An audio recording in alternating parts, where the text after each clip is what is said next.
week 2, and we had 3 really good days of practice. I think a practice, different for us, just as far as what our offense is seeing. The 3 down, dropping a lot of, playing a lot of 3 safety looks. You don't see a lot of it every day. You don't see it very often. Matter of fact, I think maybe the last time we saw it was 2021 at Georgia Tech. And I thought we attacked it really good. I think our kids did a good job. We've obviously gone back there to see what we do. It's just one of those things you get to watch and say, okay, what worked, what didn't, and get some more ideas, because that's what you'd like to get us some ideas. And there's not a lot to look at. You got one game of what they do, so it's good to have ideas there. And then as far as the other side of the ball, we got to stop the run. I think Sorbsy can beat you with his feet. I think he can beat you with his arms. So we got to be good, obviously, in the passing game, as well as trying to stop the run at the same time, which is not an easy thing to do. So we're looking forward to a trip down to Cincinnati, old stomping grounds down there, and it'll be a good time.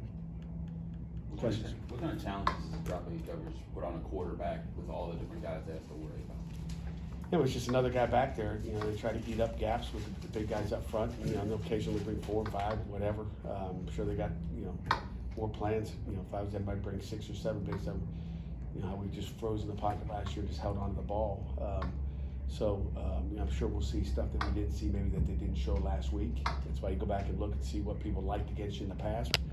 When they do that stuff. So we'll take a peek, and but dropping the 8, to answer your question, Chris, dropping 8 is just like you got to be smart with the ball. There's an extra guy floating around back there. Just think of that way.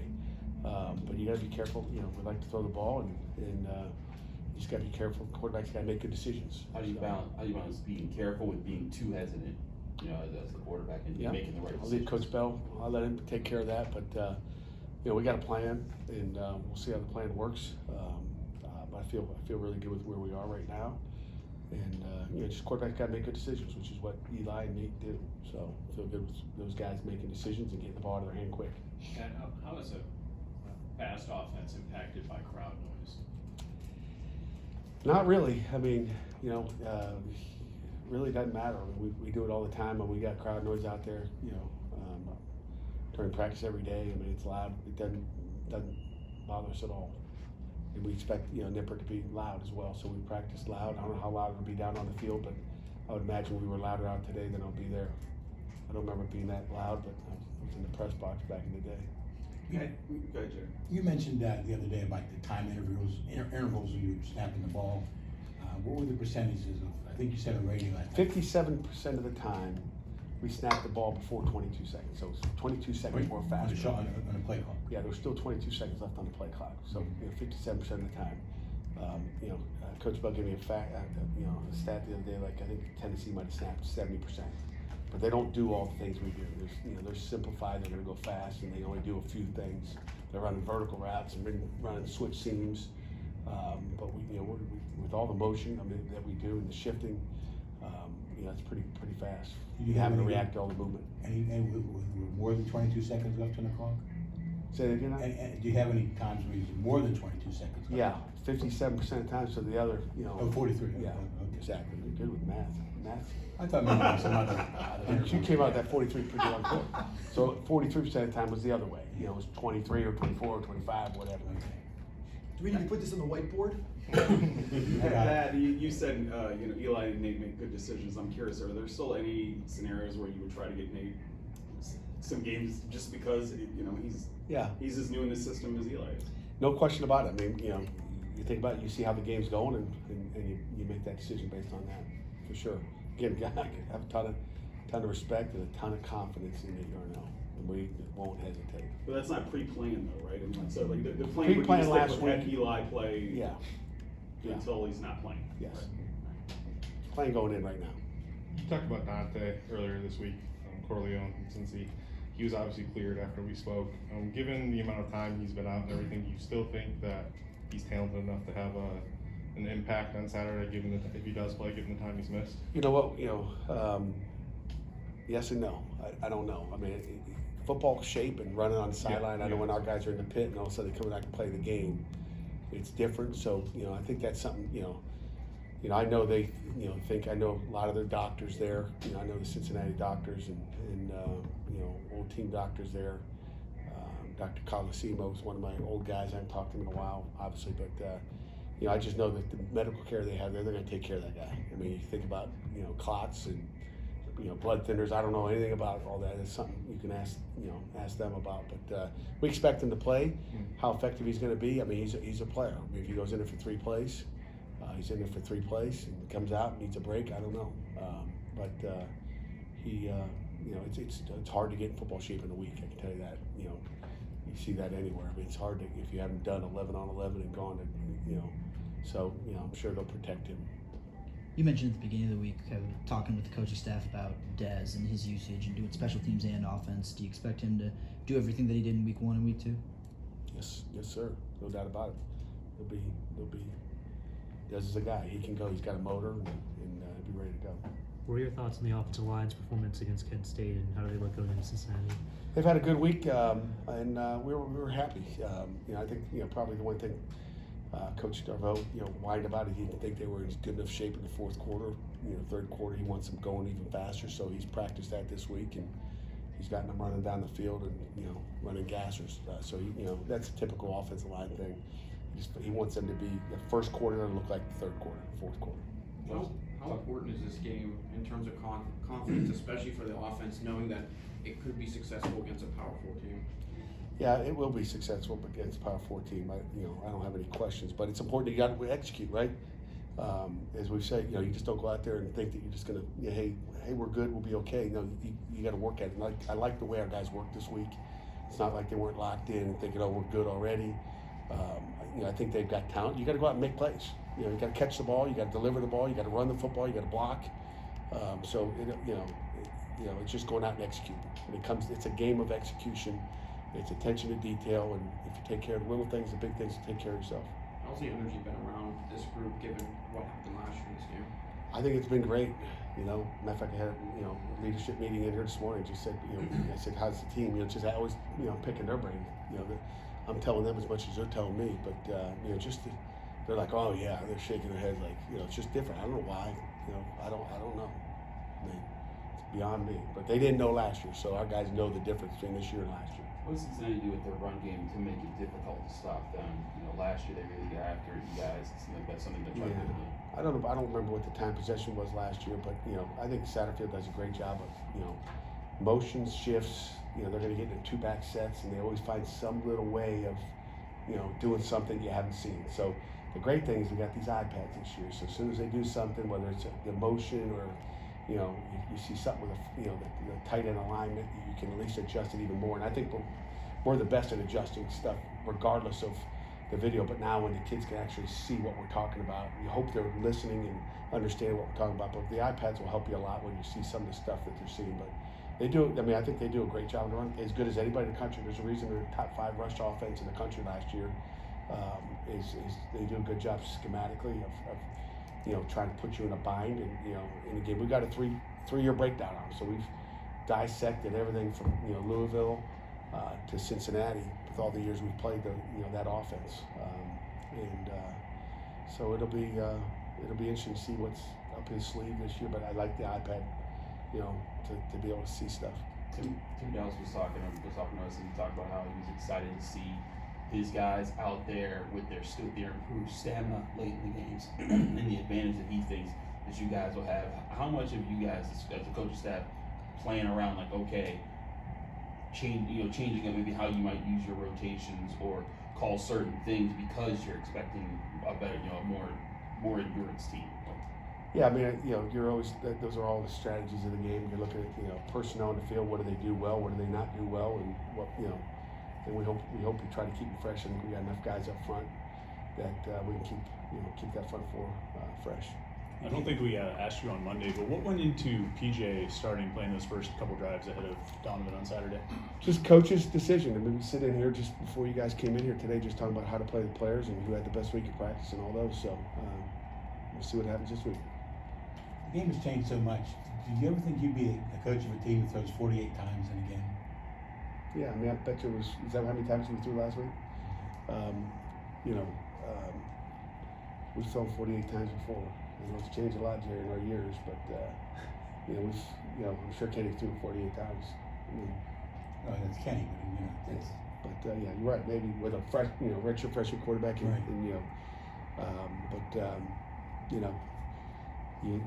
do what you do well, and take what they're giving you. So that's the name of the game. Are you comfortable putting the ball up in the air that many times? No question, no doubt. I like that. I like to score points, and I like to move the sticks. If you're moving the sticks, you got a chance.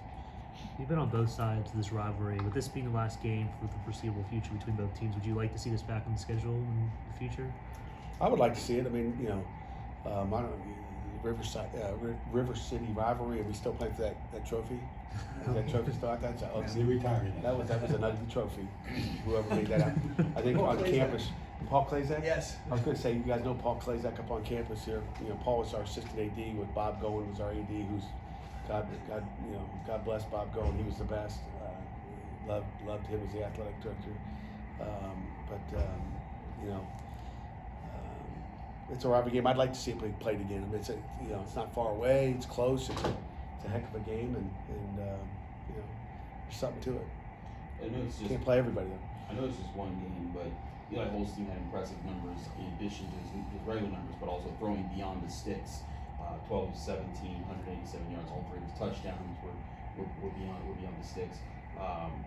What have you seen from him, or what have you that allows you guys as the coach staff to say, hey, we can expand kind of our range of where we want to target versus intermediate to long to short pass?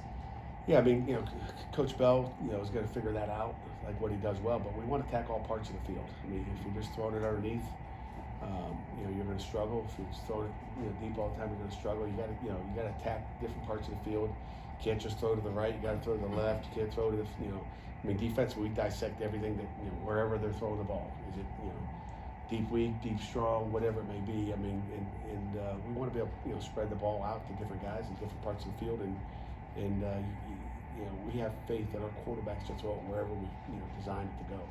How does the technology help with planning stuff like that as well, with the iPads, as far as seeing like, hey, they're doing this, let's get this part of the field in? Yeah, it can help a lot. And it can help a lot when you're going fast and people are stuck maybe playing some vanilla stuff, which I don't know if that'll happen or not. But a lot of teams versus a fast tempo are going to play one defense. That's the thing that we don't do. I mean, if someone's going fast against us, we're not going to let you dictate to us. We're going to come get you. We're going to blitz you. We're going to bring 6, which I'd say 99% of the country will not do that because they're afraid someone will mess up.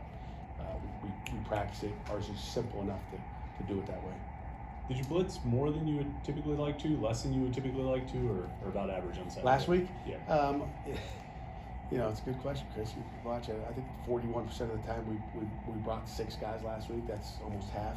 I would say through the years I'm somewhere, we're somewhere, I was somewhere at Michigan State, somewhere between 31 and 33%, not on purpose. That just seemed to be where it ended up being. I mean, almost always in the 31 to 33.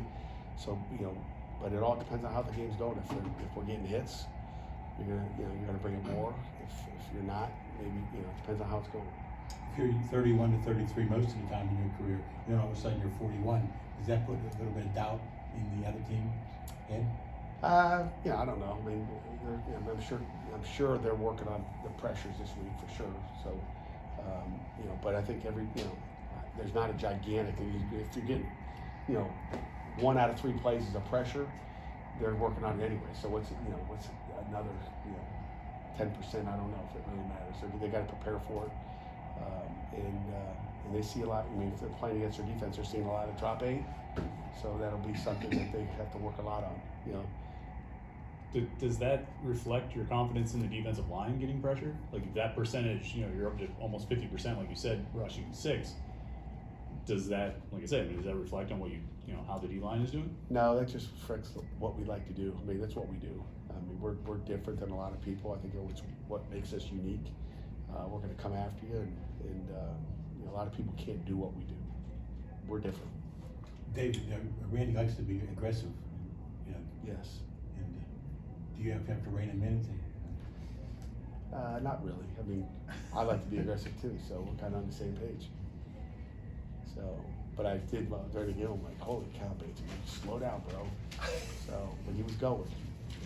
I mean, he called like 3 blitzes in a row at one point. I'm like, but you know, it's good. I mean, you don't want to be a guy that blitzes once and doesn't blitz again. You know, you can blitz twice in a row. You can blitz 3 times. You can blitz 4 times in a row.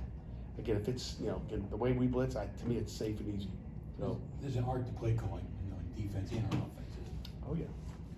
There's a benefit to showing all that too, though, right? Because then that's more that the next team has to prepare for, right? Yeah, I mean, they got to, they're preparing for a lot of, blitz, and then maybe they get a lot of base. I think Sorsby does a good job versus pressure. I think, I think coverage is good against him. Tight coverages are good, and try to make him put it in a tight window, which I think he's talented enough to do. We're gonna find out. Brandon was talking last week or on Saturday about K Bell's energy on the sideline. Is he fired up? You said Brandon George was talking about it? Yeah, He better be on the damn bench paying attention to the Well, adjustments. He He's did supposed to say be looking at that his in his iPad. defense as well, but he said Cade brings kind of an excited energy to the bench. Yeah, I don't notice it because I'm kind of Mhm. locked on what I got to do. But I think he brings energy in practice every day. I think he brings energy. I think maybe Brandon's hearing from the offensive guys when they're out, eating dinner at night. But I don't know what he's hearing. But he brings energy. I mean, energy is good. You better have energy as coaches. I always say, the energy rubs off. If coaches don't have energy, the players have no energy. If the coaches have energy, then the players will, they'll soak that up. So is that a benefit to kind of have him on the sideline to kind of get guys No doubt, going? no doubt. I like a coordinator on the sideline a lot. Again, I used to be up in the box, and then I came down in the fourth quarter. So there's a reason, in that fourth quarter, you try to come down and bring more energy. But I like being up there to call it. You recruit a lot in Ohio. Does that help you when you look at the Cincinnati starting lineup and say, I know that guy, I know that guy? It does. I mean, that's the negative of playing Cal or going to wherever when you don't know who these guys are. But no, it helps a lot when you know the people, when you know what you liked about them. You know some strengths and weaknesses already from the high school days, and then you look for that stuff when you watch it. No question. See stuff on social media sometimes, and gotta ask about it. Is Anthony Johnson out for the season? Anthony Johnson is not out for the season. No. Is anybody?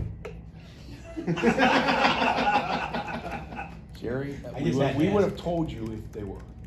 I know, I just thought I'd ask. So we would tell you. So we'll tell you. I trust you. But no, we're okay. What a great place to end. Thank you. Okay.